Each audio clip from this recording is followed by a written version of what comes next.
যখন কোনো ব্যক্তি কালেমা শাহাদাতের সাক্ষী দেবে, ওই ব্যক্তিটা আর স্বাধীন থাকবে না, সঙ্গে সঙ্গে পরাধীন হয়ে যাবে।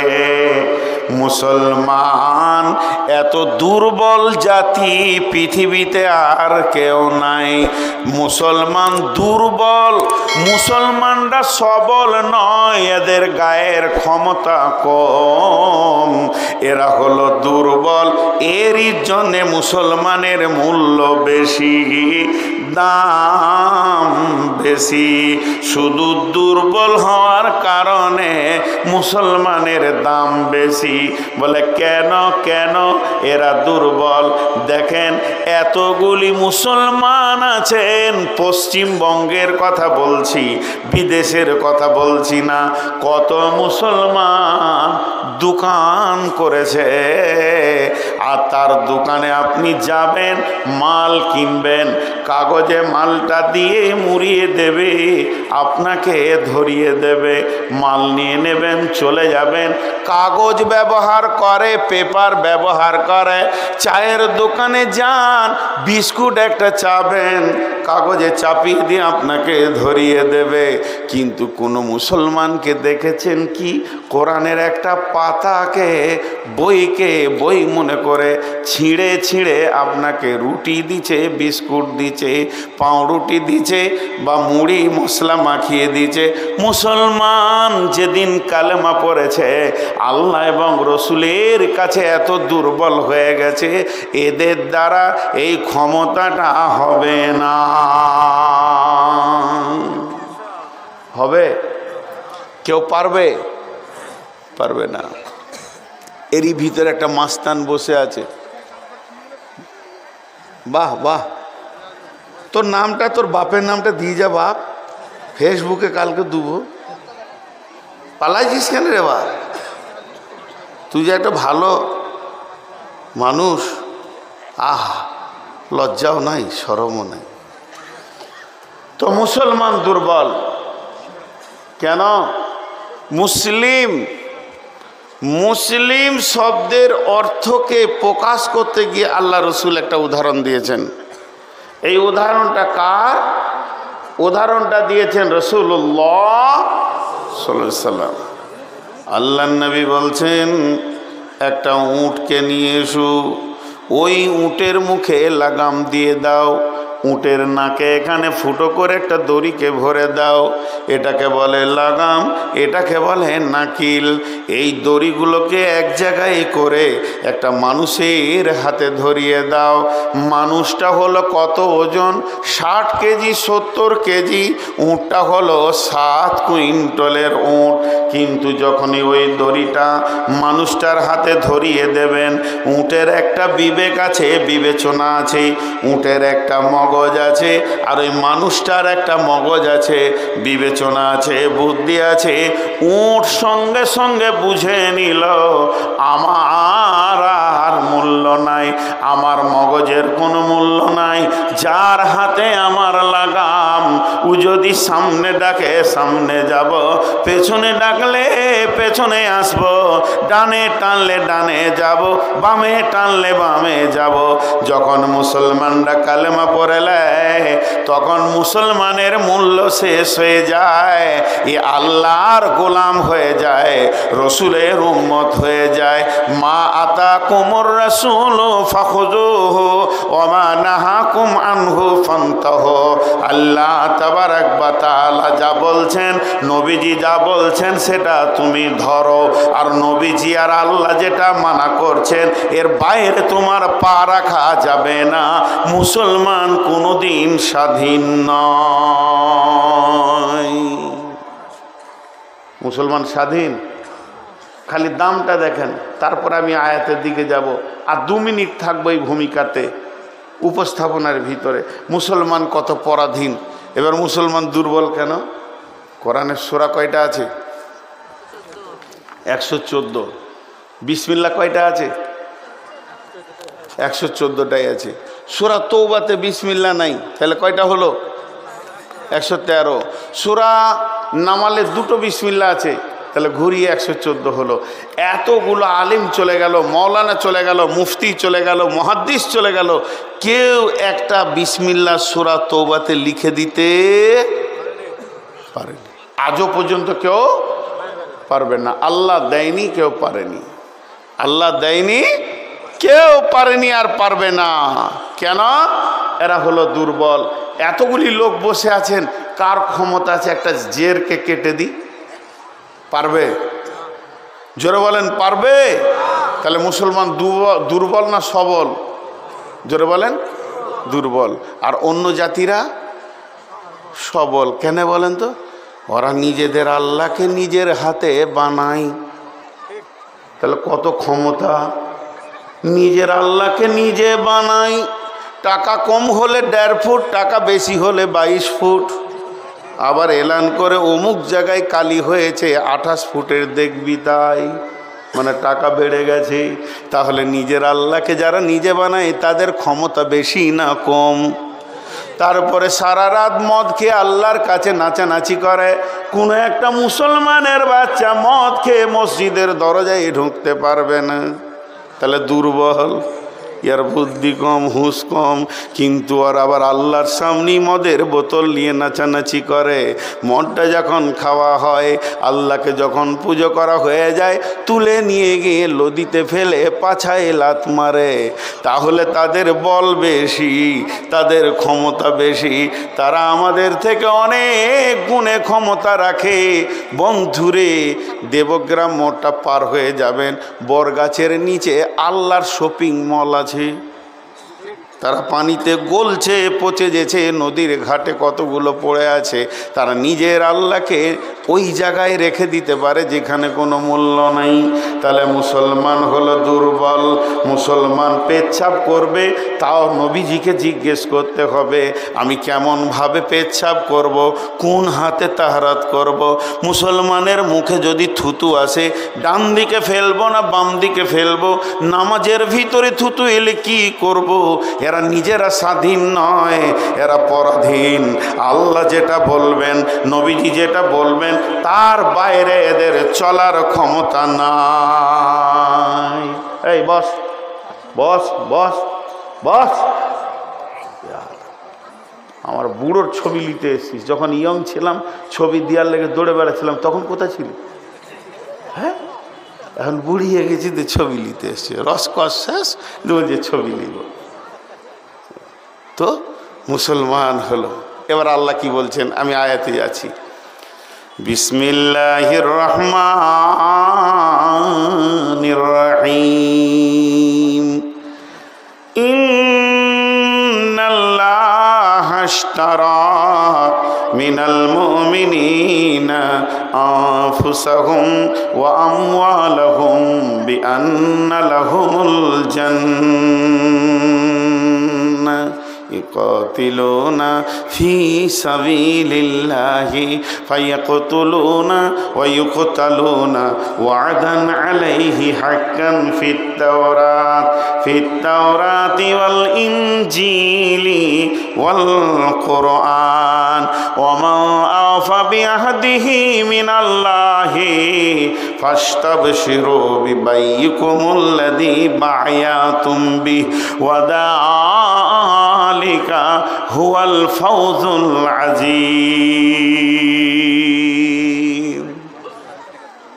আল্লাহ বলছে, মুমিনের জান আর মালকে আমি জান্নাতের বিনিময়ে কিনে নিয়েছি।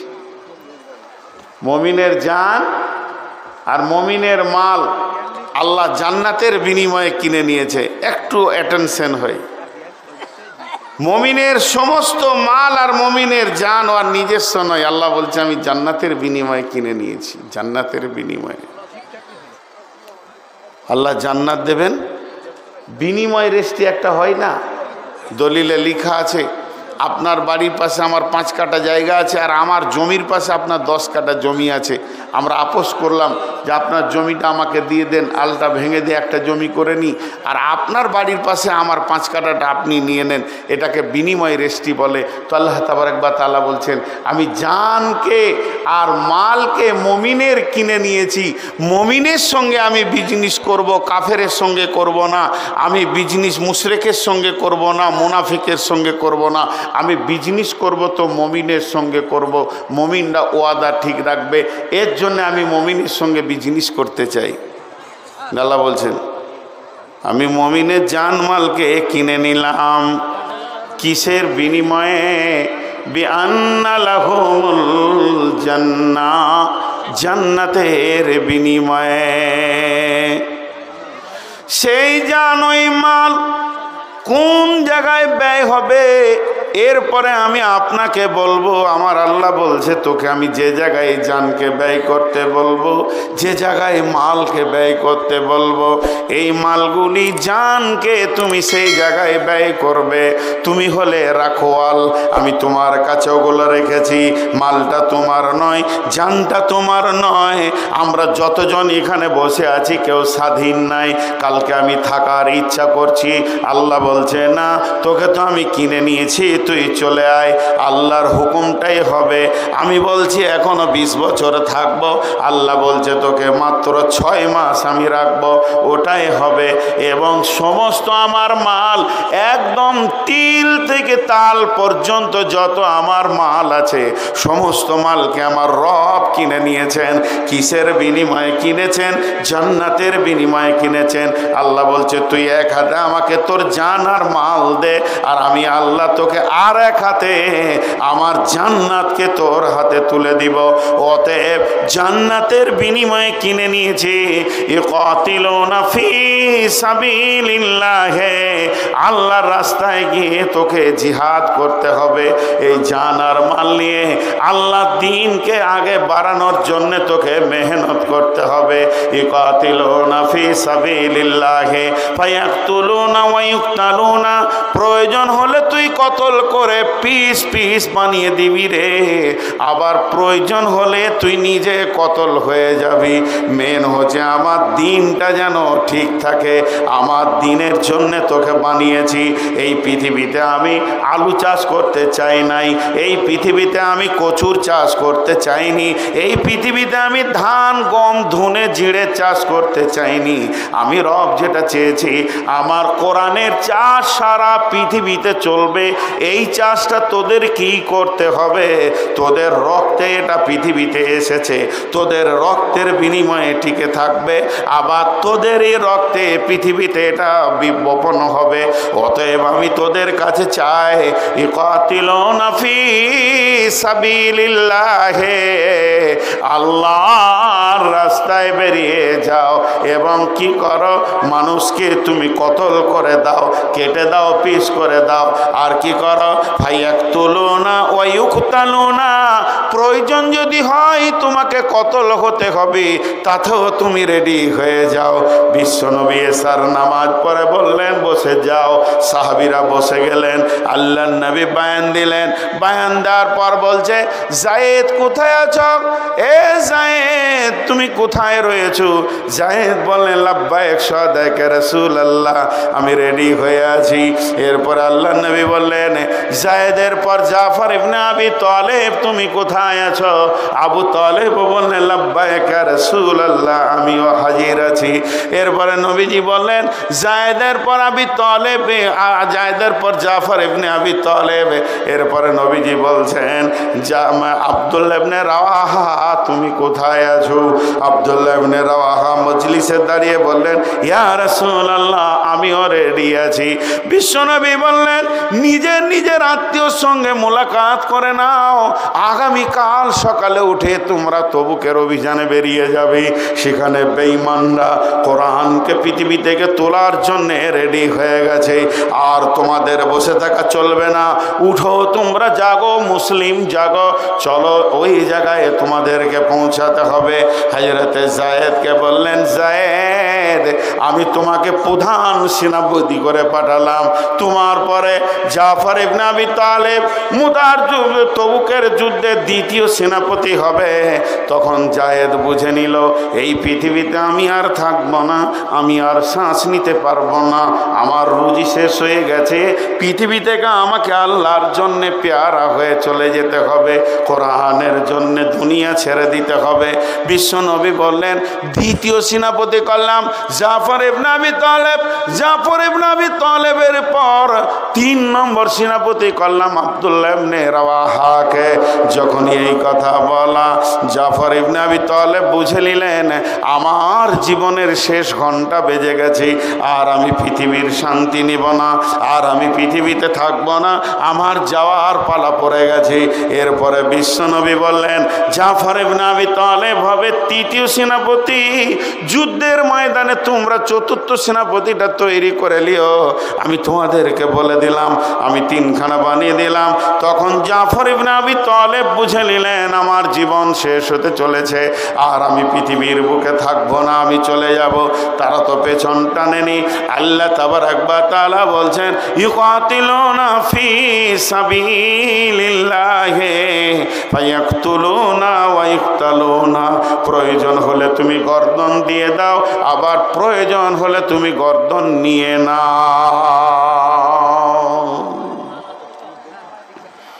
জি, 3 জন সাহাবী গেলেন, যুদ্ধের মহড়া শুরু হয়ে গেল। প্রথম হযরতে যায়েদ যুদ্ধ পরিচালনা করতে লাগলেন। যুদ্ধের পরিচালনা করতে করতে কয়েকজন বেঈমানকে জাহান্নামের টিকিট দেওয়ার পর নিজে শাহাদাত বরণ করলেন। হযরতে জাফর ইবনে আবি তালেব ধরে গিয়ে ইসলামের পতাকাটা ধরে নিলেন। যেহেতু তাকে দ্বিতীয় সেনাপতি বানানো হয়েছে, বেঈমানরা ডান হাতটা কেটে দিল, বাম হাতে করে ধরেছেন, বাম হাতটা কেটে দিল, 2 পায়ে দিয়ে জড়িয়ে ধরেছেন, এরপরে দাঁত দিয়ে জড়িয়ে ধরেছে, 2টি পাকে কেটেছে। হযরতে উবাদা রাদিয়াল্লাহু তাআলা আনহু দেখছেন মানুষ নাই, কিন্তু ইসলামের পতাকা কেন মাটিতে পড়েনি, ওপর দিকে পথ করে উঠছে। দৌড়ে গিয়ে দেখছে কেউ নাই। হযরতে জাফর পতাকাটাকে দাঁত দিয়ে ধরে রেখেছে। উনি যখনই ধরে নিলেন সঙ্গে সঙ্গে বললেন, ভাই উবাদা আমার বিদায় সালামটা রসুলকে দিয়ে দেবে, আমি যেন জান্নাতের সেন পেয়েছি, বিদায় নিতে চলেছি। হযরতে জাফর চলে গেলেন। 3 নম্বর সেনাপতি আব্দুল্লাহ ইবনে রাওয়াহা দিনকে বাঁচানোর জন্য এগিয়ে চলে এলেন। তারা জানে আমাকে জান দিতে হবে, আমি মুসলমান, আল্লাহর কালামের জন্যে আমার জান দিতে হবে। তিনি ঝাঁপ দিয়ে এসে পৌঁছে গেলেন। বন্ধুরে আমার, তিনিও আল্লাহর পেয়ারা হয়ে চলে গেলেন। আল্লাহ তাবারাক ওয়া তাআলা এরই জন্যে বলছেন, ও বিলকুমারীর মুসলমান, তোদের জান আর তোদের মালকে আমি জান্নাতের বিনিময়ে কিনে নিয়েছি। মাথা ঠিক আছে? হ্যাঁ, মানুষ পাগল হয় কি এরকম পাগল হয়? আমি জান্নাতের বিনিময়ে কিনে নিয়েছি। তাহলে চিন্তা করেন আজকে আমরা জানমালকে কোথায় রেখেছি? আমরা ভাবছি আমার মাল। কে বলেছে আমার মাল? মাল তো আল্লাহর, আমি রাখোয়াল। মাল তো আল্লাহর, আমি রাখোয়াল। আমার কি কোনো ক্ষমতা আছে?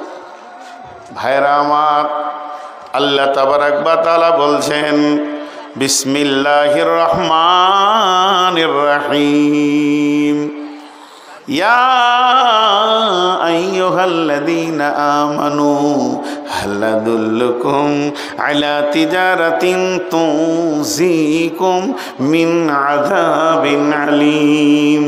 তুমিনুনা বিল্লাহি ওয়া রাসূলিহি ওয়া তুজাহিদুনা ফি সাবিলিল্লাহি বিআমওয়ালিকুম ওয়া আনফুসিকুম যালিকুম খায়রুল লাকুম ইন কুনতুম তা'লামুন। আজকে আমাদের অবস্থা কি? ইসলাম পচে যাক, আমি যেন ভালো থাকি, অক্ষত থাকি। হ্যাঁ, মাজ আর মুমাব্বাজ দুই ভাই। আমি কয়েকটা জিহাদের ছোট ছোট ঘটনা আপনাদের কাছে শোনাবো। মাজ আর মুমাব্বাজ দুই ভাই। জি, আল্লাহর নবী কেসে বলছেন, ইয়া রাসূলুল্লাহ, আমাদেরকে জিহাদের পারমিশন দেওয়া হোক। ইয়া রাসূলুল্লাহ, ইয়া হাবিবাল্লাহ, আমাদেরকে জিহাদের পারমিশন দেওয়া হোক। বিশ্বনবী মসজিদে নববীতে একটা দাগ টেনে দিয়ে বললেন, যদি তোমরা এই দাগের বারাবার হও তবেই তোমাদেরকে নেওয়া যাবে। হযরতে মাআজ গিয়ে দেওয়ালে দাঁড়িয়ে গেলেন। এবার ও করেছে কি, দাগ থেকে নিচে হয়ে গেছে, কিন্তু গোড়ালিটাকে তুলে মাথাটাকে জোর করে তুলছে বুড়ো আঙুলের ওপরে ভর দিয়ে। আল্লাহর নবী নিজের দিকে তাকিয়ে হাসছেন, বলছে বলো এখন। উনি বলছেন, ইয়া রাসূলুল্লাহ, দাগের বারাবার হয়েছে কিনা? নবীজি বলেন, তুমি তো গোড়ালি তুলেছ, আচ্ছা ঠিক আছে, চলো, তোমার দিল বড় মজবুত আছে, কবুল। মুমাব্বাদ বলছে, রাসূলুল্লাহ, ইয়া রাসূলুল্লাহ, মাআজকে নিলেন, আমাকে যদি না নেন আমি তো একা পড়ে যাব, জান্নাতে চলে যাবে, এটা কেমন করে হয়? বিশ্বনবীকে তখন বলছেন, মুমাব্বাদ, আপনি মাআজকে নিলেন কেন? তখন বলে, আচ্ছা ঠিক আছে, তুমি আর একটু বড় হও, তোমাকে পরে তোমাকে একটা সুযোগ দেওয়া হবে। তখন মুমাব্বাদ বলছেন, ইয়া রাসূলুল্লাহ, মাআজকে বলেন আমার সঙ্গে লড়াই করবে, যদি ওকে তুলে আছাড় না মারতে পারি তাহলে আমাকে নিবেন না। বলে ঠিক আছে, তোমরা দুইজনে লড়াই করো, যে জিতবে তাকেই নেওয়া হবে। মাআজের গলাটাকে মুমাব্বাদ ধরেছে, কানে কানে ফিস ফিস করে বলছে, ভাই তুই তো বড় ভাই, আমি হলাম ছোট ভাই, তুই আগে জান্নাতে চলে যাবি, আমি পেছনে পড়ে যাব, এটা কেমন করে হয়? তুই আমাকে ছেড়ে কেমন করে জান্নাতে থাকবি রে? একসঙ্গেই তো ঘোরাফেরা করি, তাহলে একটা কাজ কর, তুই আমাকে তুলে একটা আছাড় মেরে দে, তারপরে তুই সুযোগ দিবি, শরীরটা ঢিল করবি, আমি তুলে তোকে একটা আছাড় মারবো, তুই একবার আমাকে মারবি, তোকে একবার আমি মারবো। বিশ্বনবী কি ফাইসালা দেয় দেখবো। ঘটনা তাই ঘটলো, মাআজ মুআব্বাজকে তুলে একটা আছাড় মারলো, পাল্টা মুআব্বাদ মাআজকে ধরে একটা আছাড় মেরে দিয়েছে। দুইজন ধুলো মেখে দাঁড়িয়ে আছে। বিশ্বনবী বলছেন, চলো, তোমাদের দুইজন কি পারমিশন দেওয়া হলো? এবার তারা দুইজন কাঁধে তালোয়ার নিয়ে ওহুদের প্রান্তে চলে গেছে। ওহুদের প্রান্তে ঘুরতে ঘুরতে কাকে পাবো কাকে পাবো, দুই ভাই বলছে, আবু জাহেলকে দুনিয়া ছাড়াবো। রসুলকে বড় কষ্ট দিয়েছে আবু জাহেল, আমি মায়ের কাছে শুনেছি, আব্বার কাছে শুনেছি, আবু জাহেল বড় কষ্ট দিয়েছে। সাহাবীদের ভিতরে খুব ঘোরাঘুরি করছে। বড় সাহাবীরা বলছে, তোরা ছোট মানুষ, একটু চুপ থাক, এত বাড়াবাড়ি কেন? কাজের কাজ যখন শুরু হবে তখন দেখা যাবে। বলে, চাচা আমাদের আর বাচক মানছে না, তর সইছে না, একবার আবু জাহেলকে দেখিয়ে দাও। এইভাবে গিয়ে জামার কোন ধরে টানছে, কার জামা ধরে টেনেছিলেন? আব্দুর রহমান ইবনে আওফের জামা ধরে টানছে। বলে, চাচা আবু জাহেল কোনটা? বলে, আবু জাহেল কি করবি তোরা? জানিস কত বড় বীর, কি করবি তোরা? বলে, ওইটা কি খাবো, ছোটোখাটো খাবো না।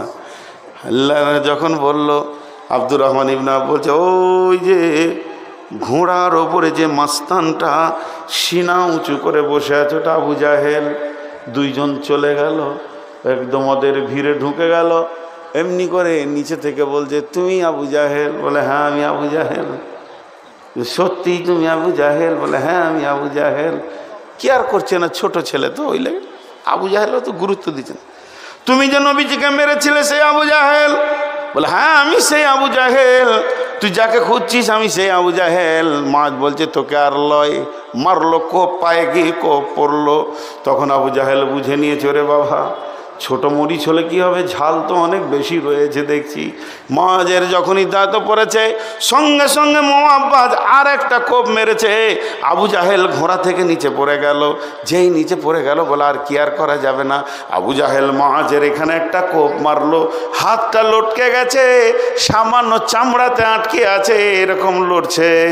মুআজ কি করলো, এই হাতটা আমার ডিস্টার্ব করছে বলে পায়ে রেখে টেনে ছিঁড়ে দিয়ে এক হাতে দুই ভাই আবু জাহেলকে মাটিতে শুইয়ে দিল। কেউ কেউ বলে ওই অবস্থায় একজন বড় সাহাবী গিয়ে আবু জাহেলের দেহ থেকে মাথাটা আলাদা করে দিয়েছিলেন। কোনো ঐতিহাসিকবিদরা বলছেন না, মুআজ আর মুআব্বাদ দুইজন শিশুকে দিয়ে আল্লাহ আবু জাহেলের মতো মাস্তানটাকে কবরে শুইয়ে দিয়েছে। তার মানে কি, ইকাতিলুনা ফি সাবিলিল্লাহ, হে মুসলমান তোমরা জাগো, আল্লাহর জন্য জান দিতে হবে, একদিন আগে একদিন পরে। এত ভিজে বিড়াল হলে হবে না, তাহলে তোমরা লুটে লুটে সব চলে যাবে। আল্লাহ তাবারাক ওয়া তাআলা বললেন, তোদের জানকে আমি কিনে নিয়েছি, জান দিবি তো জান্নাতুল ফেরদাউস পেয়ে যাবি, কারণ জান্নাত তোদের জন্য অপেক্ষা করছে, হুর পরীরা তোদের জন্য গান গাইছে। হে মুজাহিদের দল, ফি সাবিলিল্লাহি বিআমওয়ালিহিম ওয়া আনফুসিহিম, আল্লাহ তাবারাক ওয়া তাআলা বলছেন আমি তোদের জান এবং মালকে কিনে নিয়েছি। হাজি ভাই একদম বিরক্ত হবেন না, বসেন বসেন বসেন। এমন কিছু শীত আসেনি, যথেষ্ট পরিমাণে এখন মানুষের শীত কমে গেছে। এ তো গেল একটা। জি,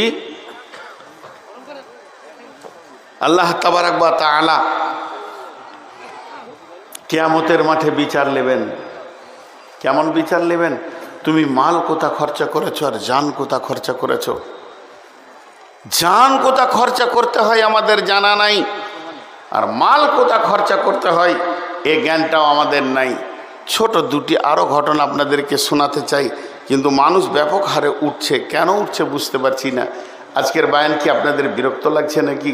তার জন্যে আজকের বায়ান খালি জিহাদের ওপরে বলবো, নিয়ত করে নিয়েছি, তাতে আপনাদের যতই বিরক্ত লাগুক। কারণ জিহাদ নামে বক্তব্যটা আমাদের কাছে বিলুপ্ত হয়ে গেছে, যে সাহাবীরা কিভাবে দিনকে এনে আমাদের হাতে তুলে দিয়েছেন। জি ভাই একটু ভাবেন, একটু। আমাকে ডাকছে কে? ও আচ্ছা আচ্ছা আচ্ছা আচ্ছা, আপনাদের বিরক্ত লাগছে নাকি? এবার একটা ঘটনা শুনেন। ঘটনা দেখেন সাহাবীদের সাহস কেমন ছিল, আল্লাহ জানকে কিনে নিয়েছেন। আর ওখানে কি বলছেন? ইয়া আইয়ুহাল্লাযীনা আমানু, হে ঈমানদারেরা, হাল আদুল্লুকুম আলা তিজারাতিন তুনজিকুম মিন আযাবিন আলীম, তোমাদেরকে কি এমন একটা ব্যবসা শিখিয়ে দেব না যে ব্যবসাটা করলে তোমরা আযাবে আলীম থেকে বেঁচে যাবে। তুমিনুনা বিল্লাহি ওয়া রাসূলিহি ওয়া তুজাহিদুনা ফি সাবিলিল্লাহি বিআমওয়ালিকুম ওয়া আনফুসিকুম যালিকুম খায়রুল লাকুম ইন কুনতুম তা'লামুন। তোমরা আল্লাহর রাস্তায় বেরিয়ে যাও, নিজের জান আর নিজের মালকে নিয়ে ঝাঁপ দিয়ে পড়ে যাও। জান যাবে তো শহীদ, বেঁচে থাকবে তো গাজী। তুমি এত দামি হয়ে যাবে আল্লাহর কাছে, আর এই জান মাল দিয়ে দিনকে বাঁচানোর নামই হলো তুমি একজন প্রকৃত মুমিন। আমার সঙ্গে যে ওয়াদা করেছ, বিবাইয়িকুমুল্লাযী বায়াতুম বি ওয়া যালিকা হুয়াল ফাওজুল আযীম। আল্লাহ তাবারাক ওয়া তাআলা বলেন, কে এমন আছো আমার সঙ্গে ব্যবসায় বসবে বলো, আমি তোমার সঙ্গে ব্যবসা করতে রাজি আছি। ওয়াদান আলাইহি হাক্কান ফিত তাওরাতি ওয়াল ইনজিলি ওয়াল কোরআন। আমার আল্লাহ বলছেন, এই একই ওয়াদা, তোর জান নিব মাল নিব, আমি জান্নাত দিব। এই জানমাল আর জান্নাতের ওয়াদাটা আমি কোরআনে করেছি, তৌরাতে করেছি, ইনজিলে করেছি, সব জায়গায় আমি করেছি। অতএব শুনে নাও, তোমরা জানমাল নিয়ে রেডি হয়ে যাও।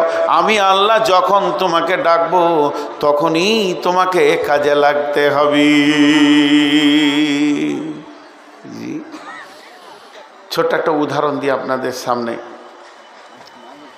আমি একটা খাসি কিনেছি আপনাদের এই বিলকুমারিতে। উদাহরণটা মন দিয়ে শুনবেন। মনে অনেক আশা আছে যে খাসিটাকে সামনে কোরবানিতে আল্লাহর রাস্তায় জবাই করব, ওটাকে কোরবানি দিব।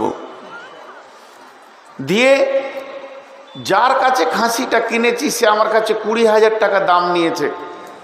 তার সাথে দাম দর কমপ্লিট 20,000 টাকা দিয়ে দিলাম। খাসিটা তার ঘরে আমি রেখেছি। বললাম, ভাই আপনি জমায় রাখবেন, আমি 300 করে টাকা আপনাকে দিয়ে দিব, পার ডে 10 টাকা করে দিব আমার খাসিটা রাখার জন্যে, আর আমার যখন দরকার হবে তখন নিয়ে যাব। জি ভাই, খাসি আপনার, পুষেছেন আপনি, খাইয়েছেন আপনি, বড় করেছেন আপনি, অনেক দাম হয়েছে আপনার কাছে। আমি যখন টাকা মিটিয়ে দিলাম, খাসি আর আপনার নয় আমার, কিন্তু আমি রেখেছি ভাড়া আপনার ঘরে। আমার যখন দরকার হবে আমি ঠিক টেনে নিব, ডেকে নিব, নিয়ে নিব। এর নাম হলো আমার মাল। এরপরে আমি নিয়ত করেছিলাম কি কোরবানিতে দিব, কিন্তু আজকে রাত্রিতে আমি বাড়ি গিয়ে দেখছি বাড়িতে খবর আলাদা। কালকে আমার বাড়িতে লোক আসবে 3 দিন পর। কালকে আমি শুনলাম 3 দিন পর আমার মেয়েকে আমার ছেলেকে দেখতে আসবে। তো আমি খুশি হয়ে গেলাম, যা খাসিটা কাজে লাগিয়ে দিই এখন। তা আমার নিয়ত ছিল কোরবানি করে দিলাম। মেয়েকে দেখতে এসছে সেই দিনে জবাই করে দিলাম, কিংবা ছেলের বিয়েতে জবাই করে দিলাম। যখন আমার দরকার থাকবে, মাল আমার রেডি আছে, আমার মন গেলে আমি নিয়ে চলে যাব, আপনার আটকাবার নাই। তো আল্লাহ তাবারক ওয়া তাআলা বলছে, তোরা আমার ওই কিনা খাসির মতো পৃথিবীতে আছিস। যখন যাকে আমার প্রয়োজন হবে আমি টেনে নিব, টেনে নিব, টেনে নিব, জবাই করে নিব। তোকে দিয়ে প্রয়োজন হলে কাউকে জবাই করে নিব, কিংবা তোকে জবাই করে নিব কাউকে দিয়ে, এটা আমার ব্যাপার। কোরআন তোকে জবাই করে যদি লাভ হয়, তাহলে কোরআন যদি ওপর দিকে উঠে তো তোকে জবাই করব। আর তুই যদি কাউকে কাটিস, তাহলে আমিও কোরআনের বদলার জন্য তোকে কাটিয়ে নিব। আমি তো রক্ত যোগে ভাবি না, আমি ভাবি আমার দিন ইসলাম পৃথিবীতে প্রচার হোক, এটা আমার চিন্তা। এবার ঘটনা কি, হযরতে আমর বিন জমু, হযরতে হানজালা, এগুলো হলো এক একটা শহীদের নাম। হযরতে আমির হামজা শহীদের সর্দার হবে কিয়ামতের মাঠে। যত শহীদ আজ পর্যন্ত হয়েছে তাদের সর্দার হবে হযরতে আমির হামজা রাদিয়াল্লাহু তাআলা আনহু। তেনাকে টুকরো টুকরো করে কাটা হয়েছিল। আল্লাহ বলছে, তোকে ভাবতে হবে আল্লাহ এখন কি চাইছে। একটা কথা বলি আপনাদেরকে, এখানে যারা 4 চাকা 2 চাকা চালাতে পারেন, ড্রাইভার আছে না নাই এখানে? আপনারা যারা ড্রাইভার আছেন একবার মুখ খুলেন। ড্রাইভার কতগুলো আছেন? মোটর সাইকেল হোক আর 4 চাকা হোক, আছে না নাই? আচ্ছা, তো গাড়ির সঙ্গে ড্রাইভার কথা বলে কি বলে না? গাড়ির সঙ্গে ড্রাইভার কথা বলে কি বলে না? প্রতি মুহূর্তে কথা বলে। রোড দেখবে গাড়ি চলছে, গাড়ি বলবে আমাকে এখন 3 নম্বর গিয়ার দাও, এখন 2 নম্বর গিয়ার দাও, এখন 1 নম্বর দাও, এখন রোড খালি আছে টপে দাও। গাড়ির সঙ্গে ড্রাইভার একটা অ্যাডজাস্ট করে থাকে, এই জন্য গাড়ি আগে দৌড়তে থাকে। কারণ ওই রকম যদি ওর জ্ঞান না থাকে, ও ড্রাইভার হতে পারবে? ওকে যদি পেছন থেকে বলা হয় 3 নম্বর দে রে, তবেই দিবে, তো ড্রাইভারই লাগে। কারণ গাড়ি দ্রুত গতিতে দৌড়বে, তার ভিতরেই ও গাড়ির সঙ্গে কথা বলবে, গাড়িকে দেখে বুঝে নিবে, গাড়ির শব্দতে বুঝে নেবে, রাস্তা দেখে বুঝে নিবে যে আমার কাছে এখন কোন গিয়ারটা চাইছে। কথাটা বোঝাতে পারলাম? আর যে এটা বুঝতে পারে না সে কি ড্রাইভার? একটা মজার কথা শোনাই।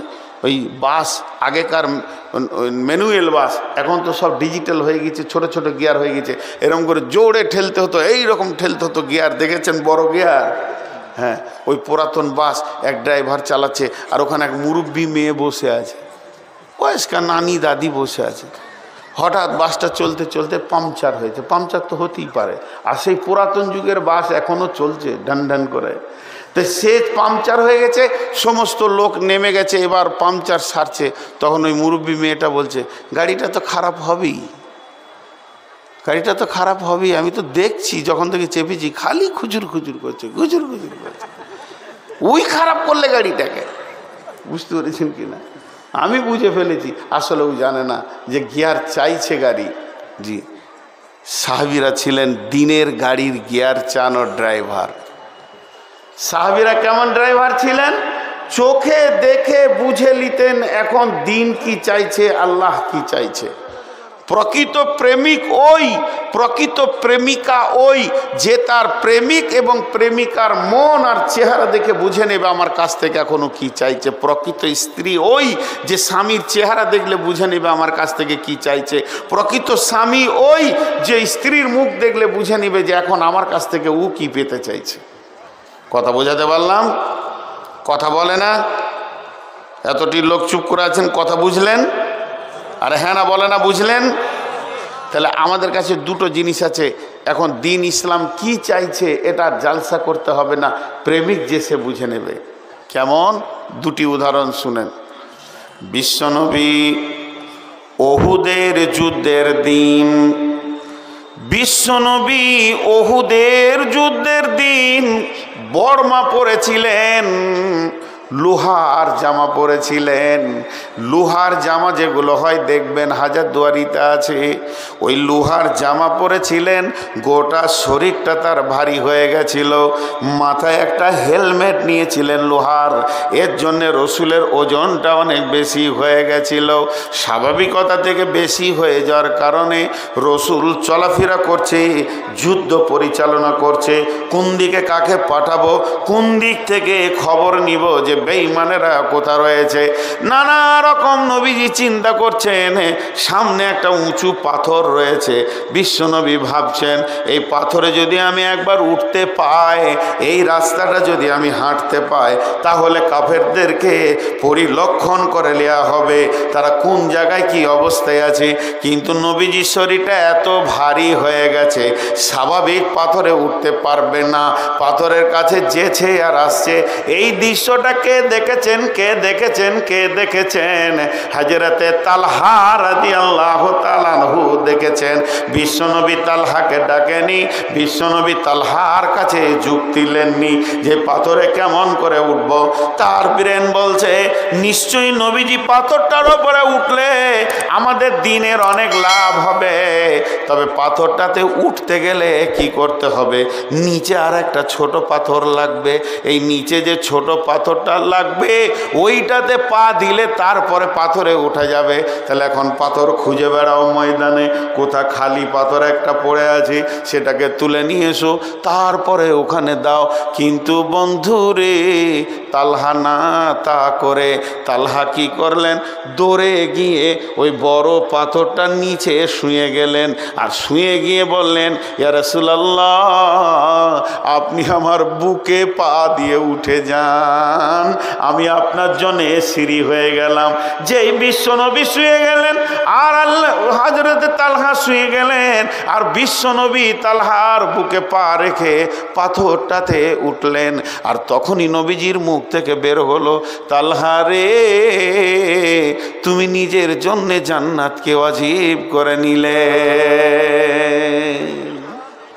চিন্তা করেন, তালহা বুঝে ফেলেছিল যে এখন আমাকে শুতে হবে। তারপরে কি হলো, হযরতে তালহা মহড়ায় ঘুরে বেড়াচ্ছে, বিশ্ব নবীকে খেয়াল করে রেখেছে কোন দিকে যেছে না যেছে। এমন সময় পেছন দিকে ঘুরে দেখে রোমান পাহাড়, সেই পাহাড়ে বেঈমানেরা চলে এসেছে। বড় বড় তীর আর বর্ষাকে বিশ্ব নবীকে লক্ষ্য করে রেডি করে ফেলেছে। রসুলের দিকে খেয়াল করতে পারেনি। হযরতে তালহা রসুলকে এইভাবে ধরে নিয়ে পেছন দিকে একটা গর্তের মধ্যে ভরে দিলেন, আর গর্তের মধ্যে ভরে দিয়ে সামনে দাঁড়িয়ে গেলেন আর বললেন, ইয়া রাসূলুল্লাহ, আমি তালহা যতক্ষণ আছি আপনি গর্ত থেকে বের হবেন না। এবার একটার পর একটা বুকে তীর নিতে শুরু করলো। একটা, দুটো, তিনটে, চারটা করতে করতে 180 খানা তীর হযরতে তালহা নিজের বুকে নিলেন। বন্ধুরে আমার, তালহা ঢলে পড়ে গেল, রক্তের বৃষ্টি বয়েছে। এমন সময় কোন কুখ্যাত বেঈমানের পাথর এসে নবীজির হেলমেটকে ফাটিয়ে দিয়ে দাঁত দুটি ভেঙে দিলেন। রসুলের দাঁত পড়ে গেল, রসুল বেহুশ হয়ে গেলেন। যখন রসুল বেহুশ হয়ে গেলেন, হযরতে আলী ঢালে করে পানি আনছেন, রসুলের মাথা দিয়ে হুঁশ ফিরাবেন। শুধু তাই নয়, এদিকে হযরতে ফাতিমা খেজুর গাছের পাতাকে গোঁড়া করছেন, গোঁড়া করে ক্ষত জায়গায় লাগানোর জন্য রেডি হয়ে গেছেন। চারিদিকে কাজ চলছে। মুনাফিকরা হই করে দিল, নবী নাই, নবী মুহাম্মদ মারা গেছে, পৃথিবী থেকে চলে গেছে, নবী আর নাই। এই বলে তারা ময়দান ছেড়ে দিল। হযরত আলী বাঘের কণ্ঠে এত জোর চিৎকার করলো, রে মদিনাবাসী, তোমরা কান করে শুনে নাও, নবী মুহাম্মদ সাল্লাল্লাহু আলাইহি সাল্লাম এখনো জীবিত আছি। ভাইরা আমার, তারা জানতো যে এখন কি লাগবে। খন্দকের দিন বিশ্বনবী তাবুতে রয়েছেন। হযরতে সাদ বিন মাজ রাদিয়াল্লাহু তাআলা আনহু এতগুলি তলোয়ারকে একসঙ্গে বেঁধে নিয়েছে, রসুলের সিকিউরিটি হয়ে গেলেন। এবং যখন তলোয়ারটা নামালেন, গভীর অন্ধকার, সনসন সনসন বাতাস বয়েছে, হাড় কাঁপানো, এদিকে বৃষ্টি হয়েছে, বিজলিও বইছে। ওই অবস্থায় তার যখন তলোয়ারটা হযরতে সাদ বিন মাজ রাখলেন, ঝানাক করে শব্দ উঠল। বিশ্বনবী তাবুর বাইরে থেকে, সাইড থেকে বলছে, কে গো, সাদ নাকি? বলে, হ্যাঁ আমি সাদ, হাজির হয়ে গেছি। নবীজি বললেন, সাদ রে, অতগুলি তালোয়ারের শব্দ উঠলো, ওগুলো কি তালোয়ার? বলেছি হ্যাঁ। তখন সাদ বলছেন, ইয়া রাসূলুল্লাহ, আমার মতো লাখো সাদের থেকে একটা নবী মুহাম্মদের প্রাণের দাম অনেক বেশি। নবীজি গো, আমি সারা রাত আপনার সিকিউরিটি হওয়ার জন্য চলে এসেছি, কোনো বেঈমানকে আপনার তাবুর কাছে আসতে দিব না। নবীজি বলেন, নীরে সাদায়, আমার তাবুতে এসে তুই সিকিউরিটির কাজ কর। তাদের বিবেকের চেতনা ছিল, এখন আমার কাজের দরকার কি? কারো যদি বিবেক না খুলে, তাকে জালসা করে খোলানো যাবে না।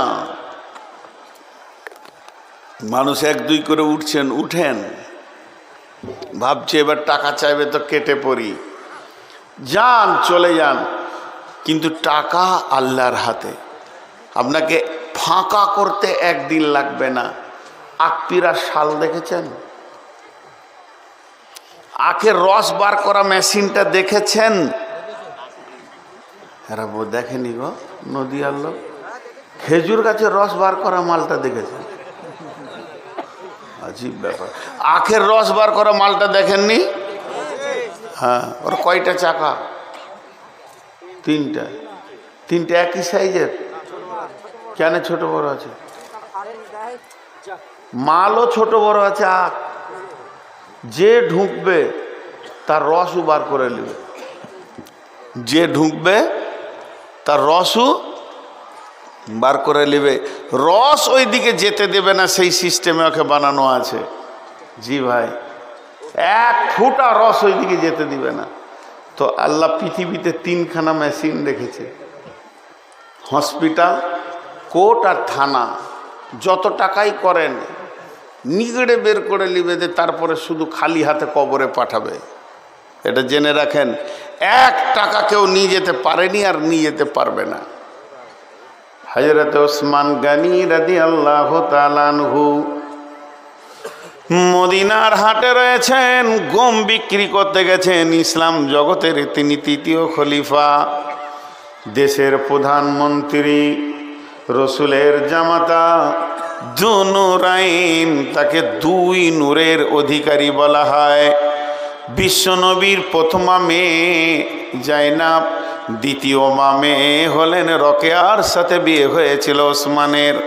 রকেয়া মরে যাওয়ার পর হযরতে উম্মে কুলসুমের সঙ্গে বিয়ে হয়। দুইটি মেয়ে, একটি শ্বশুর। বিশ্বনবী ওসমানকে কত ভালোবাসতেন, দুটি মেয়েকে তাকে দান করেছেন। এই রকম ব্যক্তিটা মদিনার হাটে নিজে গম বিক্রি করতে গেছেন। এটা হলো গমের গলি, এটা কাপড়ের পটি, এটা মাছের পটি, এটা সবজির পটি।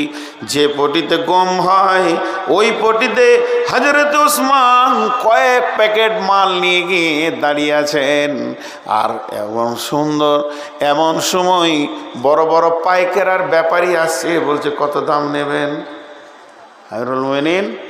আমিরুল মোমিনিন কত দাম নেবেন?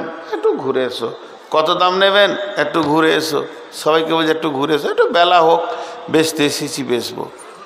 ঠিক এমন সময় মরুর প্রান্তে বহু দূর থেকে মরুভূমির বুক চিরে একটা দল আসছে। তারা এত গরিব, তাদের পাছায় মাত্র সামান্য একটু কাপড়, তাদের মেয়েদের একটু পাছাতে আর একটু বুকে কাপড়, বেশি কাপড় নাই। তাদের চোখগুলো ঢুকে গেছে, হাড়গুলো পরপর পরপর গুনে দেওয়া যাবে। কখন খেয়েছে জানে না, খাবার ডেটটাও তারা ভুলে গেছে। শুধু তাই নয়, গায়ে কখন তেল মেখেছে সে খবরও তাদের নাই। মাথা যেন উস্কো খুস্কু হয়ে রয়েছে। তাদের মধ্যে নারী আছে, পুরুষ আছে, শিশু আছে, বৃদ্ধ আছে। হযরতে ওসমান দেখে নিলেন, দাঁড়াও, চলো গামছা পাতো, এই লাও তুমি একশা, এই লাও তুমি, তোমরা কজন? তিনজন, লাও ধরো। একটা করে দেয়। তারা বিদায় হতে শুরু করে। আবার একটা গমের প্যাকেট নিয়ে আসে, আবার দেয়, আবার বিদায় হতে শুরু করে। এই দিতে দিতে দিতে দিতে দিতে দিতে সমস্ত মালগুলি তারা আবার মরুভূমির বুক চিরে যেতে শুরু করেছেন। যখন তারা রিটার্ন যেতে শুরু করেছে, তখন ওই বেঈমান কাফের যারা ছিল, যারা আপনার কিনা বড় বড় ব্যাপারী ছিল, তারা এসে বলছে, ও নবীর জামাতা ওসমান, তারা কত দাম দিয়েছে যে তাদেরকে আপনি মালগুলো দিলেন, আমাদেরকে দিলেন না? তারা তো ঠিক মতো খেতে পায় না, পরনে তো ঠিক মতো কাপড় নাই, না আছে তাদের শরীরে কোনো তেল, এরা কত দাম দিয়েছে একবার বলেন। হযরত ওসমান বললেন, আজকের বিজনেসটা আমি মানুষের সঙ্গে করিনি, আমি আল্লাহর সঙ্গে করেছি।